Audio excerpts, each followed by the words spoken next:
Ele sempre achou que avisos eram um exagero das pessoas. Para ele, a vida não mandava sinais, apenas seguia seu curso normal. Quando algo dava errado, dizia que era azar. Quando algo quase dava errado, chamava de coincidência. Nunca parava para pensar que pequenas coisas pudessem ter algum significado.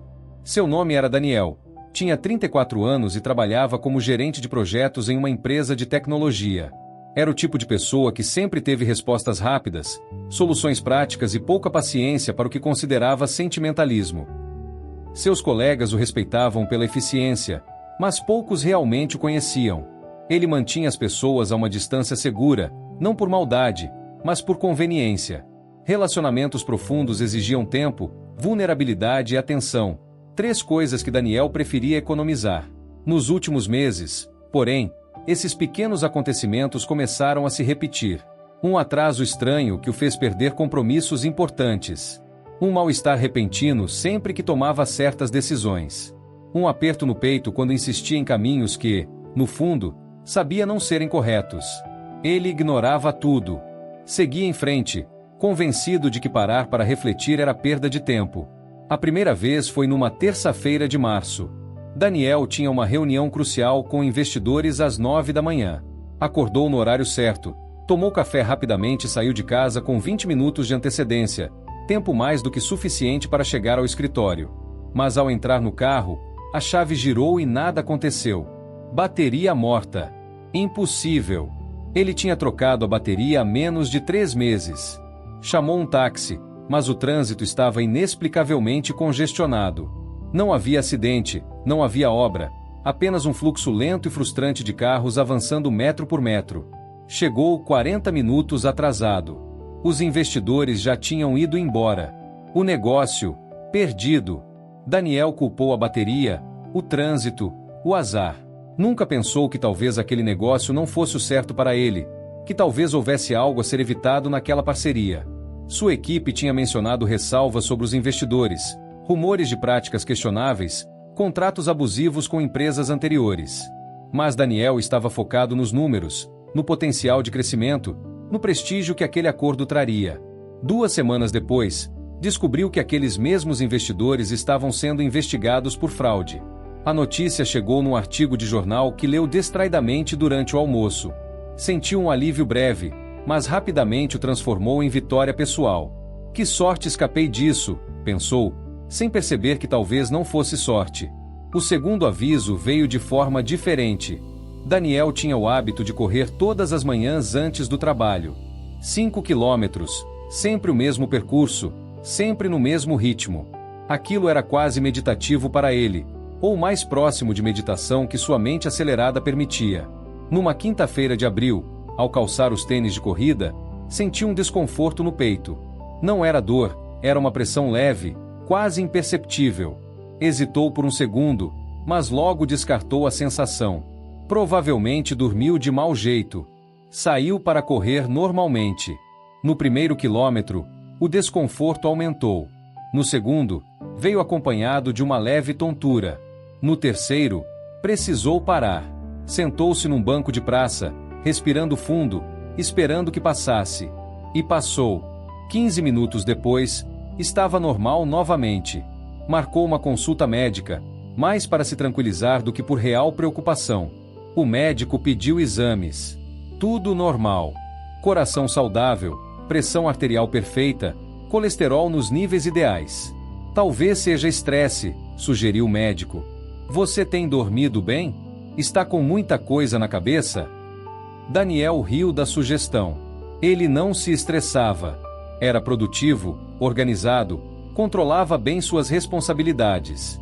O médico apenas deu de ombros e recomendou que diminuísse o ritmo caso os sintomas voltassem.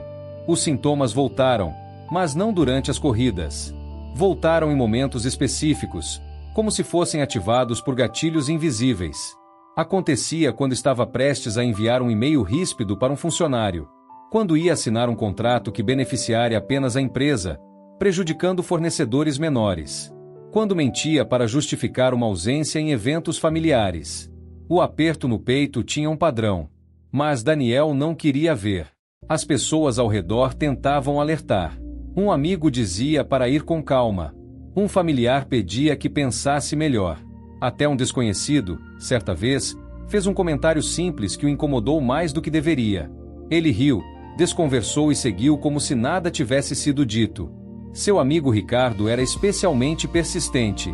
Eles se conheciam desde a faculdade, e Ricardo era uma das poucas pessoas que Daniel permitia que chegasse perto. Numa sexta-noite, tomando cerveja num bar próximo ao apartamento de Daniel, Ricardo tocou no assunto novamente. Você tem percebido como está diferente ultimamente? Daniel franziu a testa.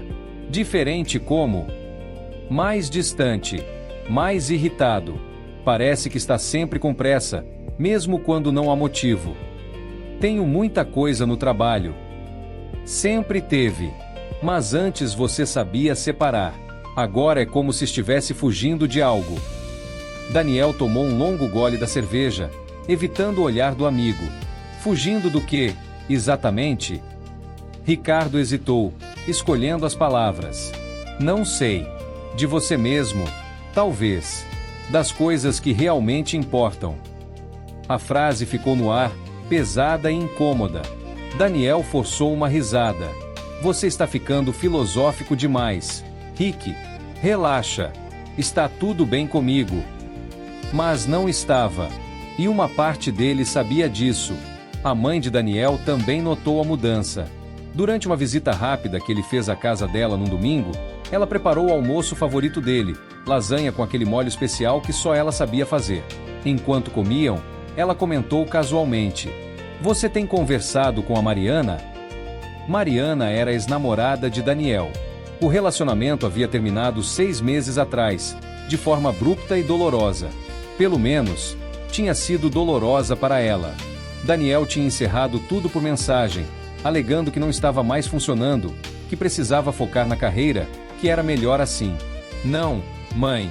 E não vou conversar. Está tudo resolvido.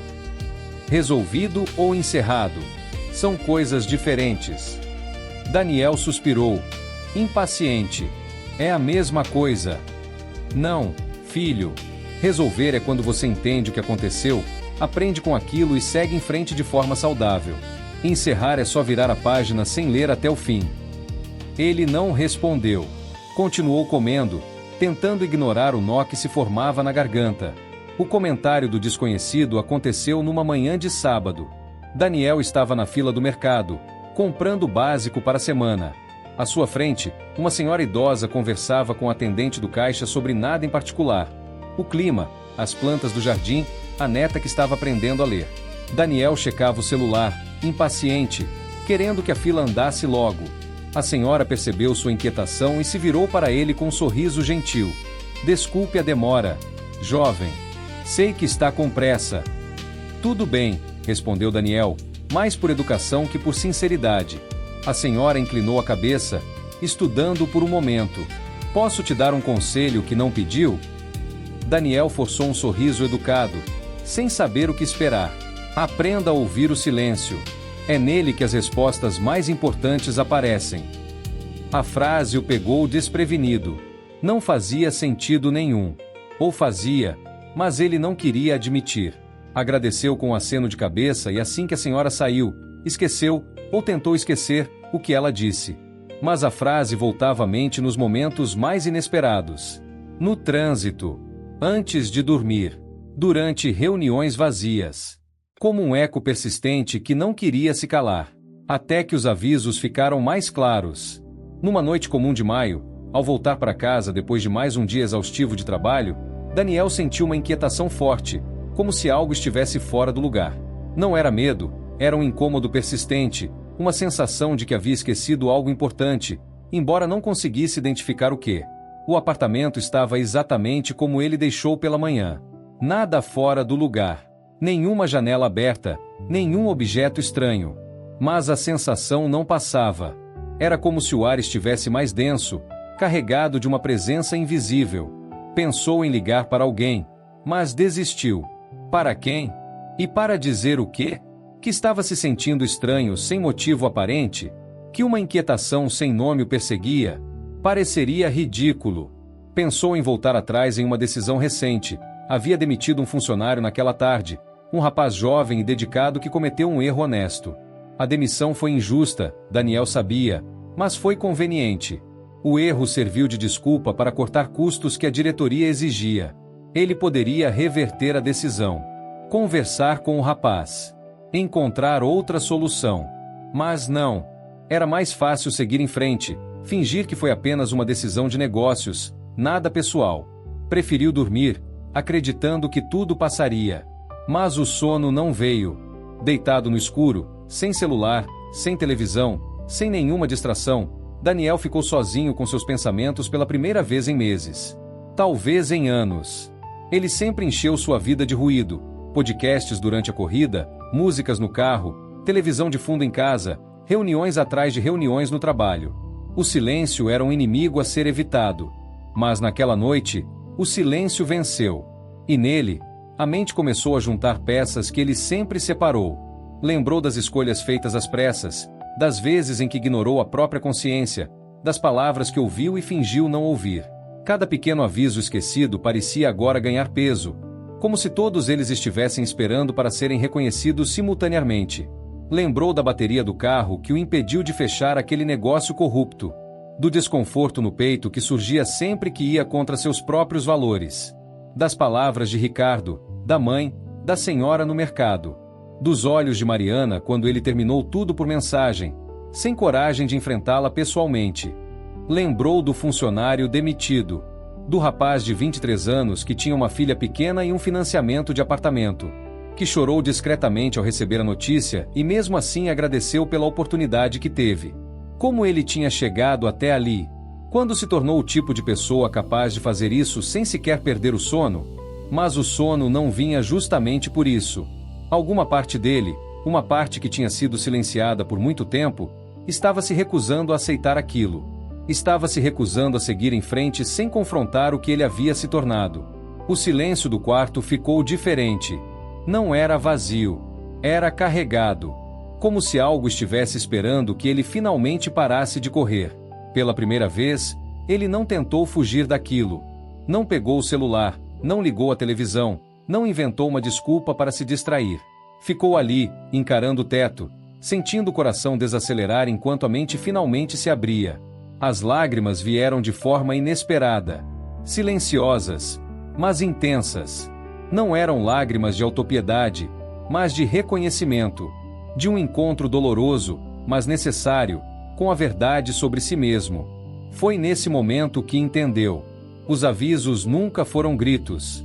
Sempre foram sussurros. Pequenos sinais, repetidos com paciência, esperando que ele estivesse disposto a escutar. Não para puni-lo, mas para poupá-lo. Para guiá-lo de volta a um caminho que ele conhecia, mas tinha abandonado em nome da eficiência, do sucesso, da imagem que construiu para os outros e para si mesmo. A vida não estava contra ele. Estava tentando ajudá-lo. E ele, teimoso, insistia em interpretar a ajuda como obstáculo. Daniel chorou até não ter mais lágrimas. Depois, ficou em silêncio, respirando devagar, sentindo algo dentro dele se reorganizar. Não era uma transformação instantânea, nem uma revelação mágica que resolvia tudo. Era apenas o primeiro passo. O reconhecimento de que precisava mudar. Na manhã seguinte, nada de extraordinário aconteceu. O mundo continuou o mesmo. O sol nasceu, os pássaros cantaram, o trânsito estava intenso como sempre. Mas ele não. Algo fundamental havia mudado. A primeira coisa que fez foi ligar para o rapaz que tinha demitido. Pediu desculpas. Explicou que a decisão foi injusta e que gostaria de reverter, se ele ainda tivesse interesse. Do outro lado da linha, houve um silêncio surpreso, seguido de um choro contido e um agradecimento emocionado. Daniel não fez aquilo esperando gratidão. Fez porque era o certo. E pela primeira vez em muito tempo, o aperto no peito desapareceu completamente. Ligou para Ricardo. Marcou um almoço. Disse que queria conversar de verdade, sem pressa, sem evitar os assuntos difíceis. O amigo aceitou prontamente, sem fazer perguntas. Visitou a mãe sem avisar, coisa que não fazia há anos. Sentou-se à mesa da cozinha enquanto ela preparava café e, pela primeira vez, falou abertamente sobre como estava se sentindo. Sobre o vazio, a correria, a sensação de estar vivendo a vida de outra pessoa. Ela ouviu em silêncio, sem julgamentos, apenas segurando a mão dele quando as palavras ficavam difíceis. Sobre Mariana, ainda não teve coragem de fazer contato, mas ao menos reconheceu que devia a ela uma conversa honesta, um pedido sincero de desculpas, sem esperar perdão ou reconciliação. Apenas fechando aquele ciclo da forma que deveria ter sido fechado desde o início. Passou a prestar atenção, a ouvir mais, a refletir antes de agir. Não porque tinha medo, mas porque finalmente compreendeu que ignorar os avisos não os faz desaparecer. No trabalho, começou a questionar decisões que antes aceitava automaticamente. Passou a considerar o impacto humano, não apenas os números nas planilhas. Alguns colegas estranharam a mudança, outros a receberam com alívio. Nas corridas matinais, diminuiu o ritmo. Passou a olhar ao redor, perceber a paisagem, sentir o corpo, a respiração, o momento presente. Descobriu que correr mais devagar não significava ser menos produtivo, significava estar mais vivo. Aprendeu a ouvir o silêncio, como a senhora do mercado sugeriu. Descobriu que era nele, e não no ruído constante, que encontrava clareza. Era no silêncio que percebia os avisos, antes que se tornassem urgências. Os meses seguintes não foram fáceis. Mudar padrões de anos exige esforço consciente, tropeços, recomeços. Houve dias em que voltou aos velhos hábitos, momentos em que a tentação de ignorar os sinais e seguir no piloto automático foi forte. Mas sempre que isso acontecia, lembrava daquela noite, do silêncio carregado do quarto, das lágrimas que não conseguiu segurar, da sensação de finalmente se reencontrar depois de estar perdido por tanto tempo. E toda vez que lembrava, fazia a escolha de continuar, de prestar atenção, de ouvir. Daniel compreendeu algo fundamental. Os avisos não aparecem uma única vez, em grande estilo, exigindo atenção imediata. Eles são persistentes e gentis. Aparecem de novo e de novo, em formas diferentes, esperando pacientemente que estejamos prontos para recebê-los. Podem vir como uma bateria de carro que morre no momento certo, como um desconforto no peito que não tem causa médica, como palavras de amigos e familiares, que se recusam a desistir de nós, como o comentário de uma estranha numa fila de mercado. Eles aguardam o momento em que serão entendidos. E quando finalmente são, a vida não se torna perfeita ou livre de problemas, mas se torna mais verdadeira, mais alinhada com quem realmente somos, não com quem achamos que deveríamos ser. Daniel aprendeu que viver não é apenas seguir em frente o tempo todo. Às vezes, é preciso parar, ouvir, refletir, ajustar a rota. Os avisos continuaram aparecendo em sua vida, mas agora ele os reconhecia. Uma hesitação antes de tomar uma decisão importante. Uma conversa que o incomodava de forma inexplicável. Um sonho recorrente que parecia carregar uma mensagem. Ele não tinha todas as respostas, mas estava fazendo as perguntas certas. E talvez seja isso que os avisos sempre tentaram ensinar, que a vida é menos sobre ter certezas e mais sobre estar disposto a escutar, aprender, quando necessário, mudar de direção. Porque no fundo, os avisos não são punições ou ameaças. São atos de amor. Da vida, do universo, da própria consciência tentando nos proteger, nos guiar, nos trazer de volta quando nos perdemos. Basta estarmos dispostos a ouvir, ver